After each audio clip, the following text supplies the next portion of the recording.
வங்கக்கடலில் உருவானது குறைந்த காற்றழுத்த தாழ்வு பகுதி. அடுத்த 24 மணி நேரத்தில் ஆழ்ந்த காற்றழுத்த தாழ்வு பகுதியாக வலுவடைய வாய்ப்பு.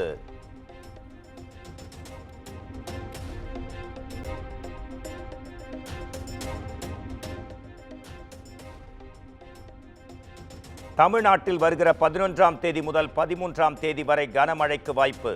சென்னை வானிலை ஆய்வு மையம் எச்சரிக்கை.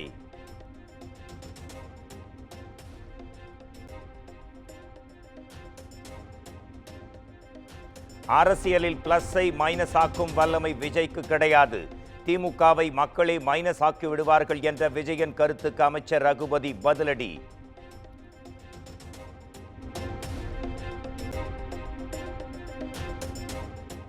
திமுகவில் வாரிசு அரசியல் கிடையாது என அமைச்சர் ரகுபதி திட்டவட்டம். மன்னராட்சி ஒழிக்கப்பட வேண்டும் என விசிக பொதுச் செயலாளர் ஆதவ் அர்ஜுனாவின் கருத்துக்கு பதில்.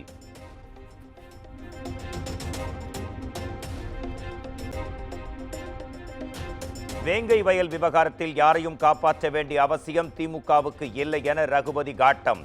ஆணையம் நியமிக்கப்பட்டு விசாரணை மேற்கொள்ளப்பட்டு வருவதாகவும் விளக்கம்.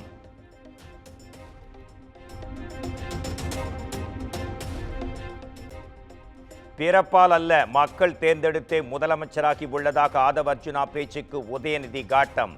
சினிமா செய்திகளை தாம் பார்ப்பதில்லை என விஜய் நிகழ்ச்சி குறித்து கருத்து.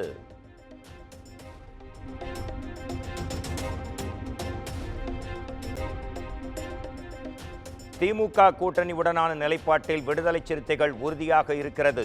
அரசியல் களத்தில் தாம் தடுமாறுவதாக சிலர் பொய் பரப்புவதாகவும் திருமாவளவன் பேச்சு. உறுதியாக இருக்கிறோம், தெளிவாக இருக்கிறோம். நாங்கள் தெளிவாக இருக்கிற போது, உறுதியாக இருக்கிற போது நாங்கள் பதற்றப்பட வேண்டிய தேவையே இல்லை. எதை எந்த நேரத்தில் எப்படி அணுக வேண்டும் என்பது எங்களுக்கு தெரியும்.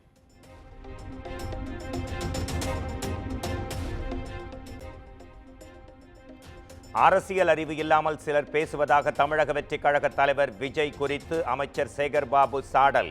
2026ஆம் ஆண்டு தேர்தலில் 200 தொகுதிகளை அல்ல, அனைத்து தொகுதிகளையும் திமுக கைப்பற்றும் என்றும் ஆவேச பேட்டி. வருகின்ற சட்டமன்ற தேர்தலில் 200 என்ற நம்பிக்கை வீணாகும் என்று ஒரு சிலர் அதிமேதாவிகளாக, தற்கூரிகளாக, களத்திற்கே வராதவர் பேசி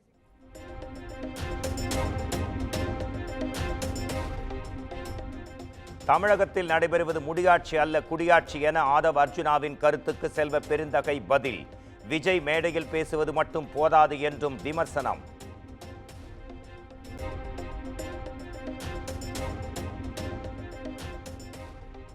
அம்பேத்கர் புத்தக வெளியீட்டு விழாவுக்கு தன்னையும் அழைத்ததாக நாம் தமிழர் கட்சியின் ஒருங்கிணைப்பாளர் சீமான் தகவல். அம்பேத்கர் பற்றி பேச தனக்கு யாரும் மேடை அமைத்து தர வேண்டியதில்லை என்றும் விமர்சனம்.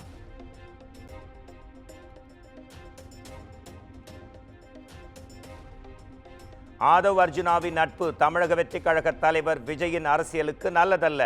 செல்வந்தர்களின் திடீர் அரசியல் பிரவேசம் மக்களுக்கு நன்மை பயக்காது என்றும் இயக்குனர் அமீர் கருத்து.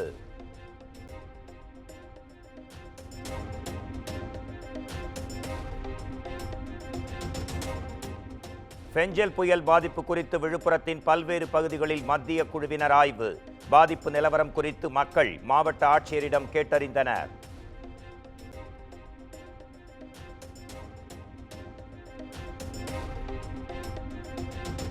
விழுப்புரம் மாவட்டம் கொய்யாத்தோப்பில் மழையால் பாதிக்கப்பட்ட தங்களை அதிகாரிகள் வந்து பார்க்கவில்லை என்று புகார். சமாதானம் பேசச் சென்ற ஊராட்சி குழு தலைவருடன் பொதுமக்கள் வாக்குவாதம்.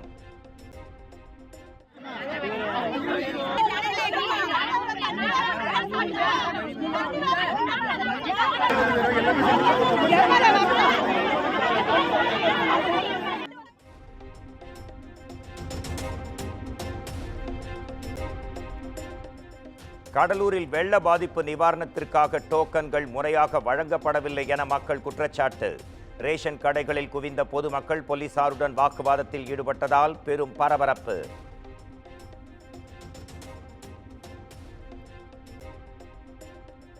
கடலூர் மாவட்டம் பன்ருட்டி அருகே வெள்ள நிவாரணம் வழங்குவதில் பாரபட்சம் காட்டப்படுவதாக மக்கள் வேதனை. அதிகாரிகளை கண்டித்து பொதுமக்கள் தர்ணாவில் ஈடுபட்டதால் பரபரப்பு.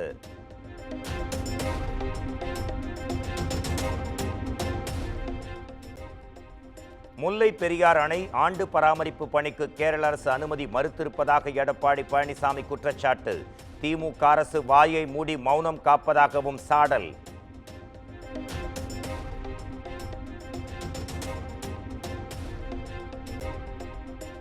மக்கள் நலன் சார்ந்த கேள்விகளுக்கு பதிலளிக்காமல் வழக்கு தொடர்வோம் என்ற மிரட்டலுக்கு பாஜக பயப்படாது.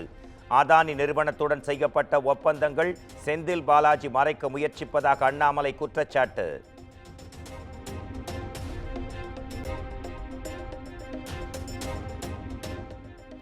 காவல்துறையின் செயல்பாடுகள் குறித்து முதலமைச்சர் மு.க. ஸ்டாலின் தலைமையில் ஆலோசனை. தலைமைச் செயலாளர் முருகானந்தம், டிஜிபி சங்கர் ஜிவால் மற்றும் காவல் உயரதிகாரிகளும் பங்கேற்பு.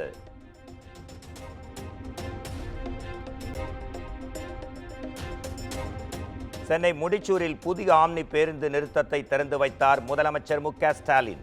தலைமைச் செயலகத்தில் இருந்து காணொலி காட்சி வாயிலாக திறந்து வைத்தார்.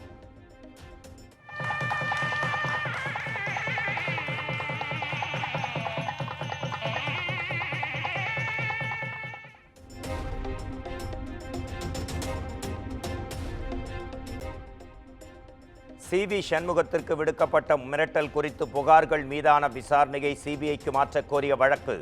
தமிழக அரசு மற்றும் சிபிஐ பதிலளிக்க சென்னை உயர்நீதிமன்றம் உத்தரவு.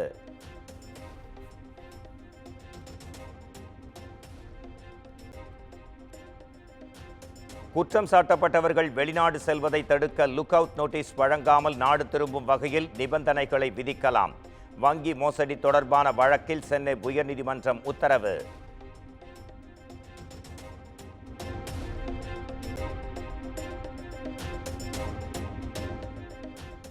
எம்ஜிஆர் மருத்துவ பல்கலைக்கழகத்தில் வருகிற 9ஆம் தேதி நடக்க இருந்த மருத்துவ பட்ட மேற்படிப்பு தேர்வு ரத்து.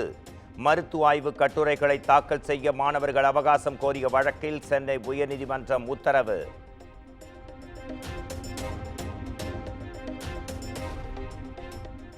கத்தோலிக்க திருச்சபைக்கு வழங்கப்பட்ட 5000 கோடி ரூபாய் மதிப்பிலான நிலங்கள் விற்கப்பட்ட விவகாரம். தமிழ்நாடு அரசு பதிலளிக்க சென்னை உயர்நீதிமன்றம் உத்தரவு.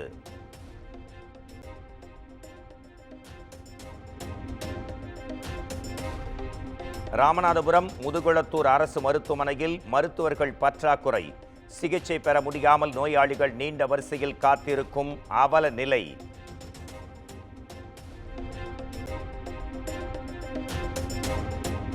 உலக புகழ்பெற்ற பாலமேடு ஜல்லிக்கட்டு விழாவுக்கான ஏற்பாடுகள் மும்முரம். வாடிவாசலில் சிறப்பு பூஜைகள் நடைபெற்று அழைப்பிதழ்கள் வழங்கும் பணி தொடங்கியது.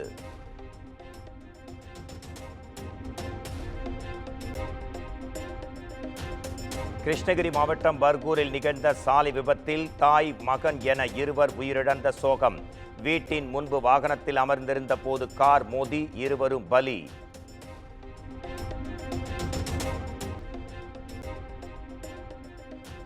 தஞ்சை மாவட்டம் கும்பகோணத்தில் ஒரே குடும்பத்தைச் சேர்ந்த 4 பேர் தற்கொலை முயற்சி. 7 லட்சம் ரூபாய் கடன் வாங்கிய நிலையில் கூடுதல் தொகை கேட்பதாக கூறி விபரீத முடிவு.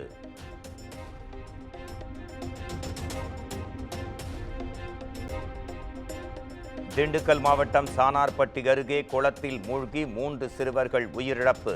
குளித்துக் கொண்டிருந்த போது உயிரிழந்த பரிதாபம்.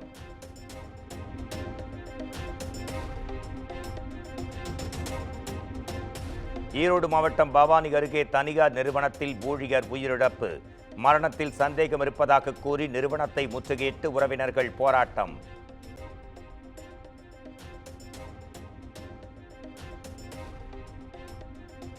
மகாராஷ்டிரா அமைச்சரவை அடுத்த வாரம் விரிவாக்கம் செய்யப்படும் என தகவல். அமைச்சர்கள் எண்ணிக்கை, துறைகள் ஒதுக்கீடு குறித்து 3 கட்சிகளும் பேச்சுவார்த்தை.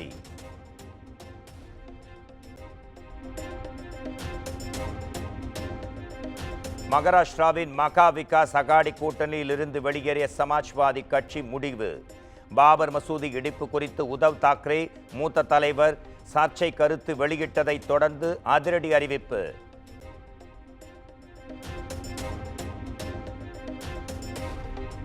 ஷாம்பு எல்லையில் நாளை மீண்டும் போராட்டத்திற்கு தயாராகும் விவசாயிகள். சமையல் கூடாரங்கள் அமைத்து கமகம விருந்துடன் காத்திருப்பு.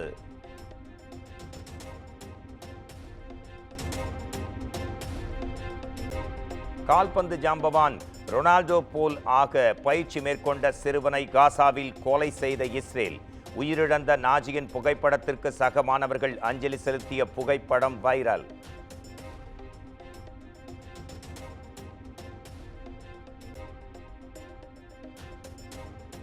வங்கதேசத்தில் இந்துக்களுக்கு எதிரான தாக்குதல் முடிவுக்கு கொண்டு வரப்பட வேண்டும். இந்திய வம்சாவளியான அமெரிக்க பிரதிநிதிகள் சபை உறுப்பினர் கிருஷ்ணமூர்த்தி வலியுறுத்தல்.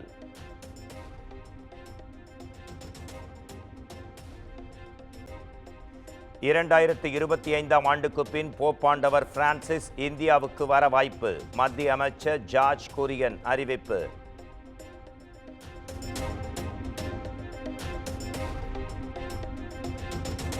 சுகுமார் இயக்கத்தில் அல்லு அர்ஜுன், ஃபகத் ஃபாசில் நடித்த புஷ்பா 2 திரைப்படம் 3 நாட்களில் 449 கோடி ரூபாய் வசூலாகியதாக படக்குழு அதிகாரப்பூர்வ அறிவிப்பு.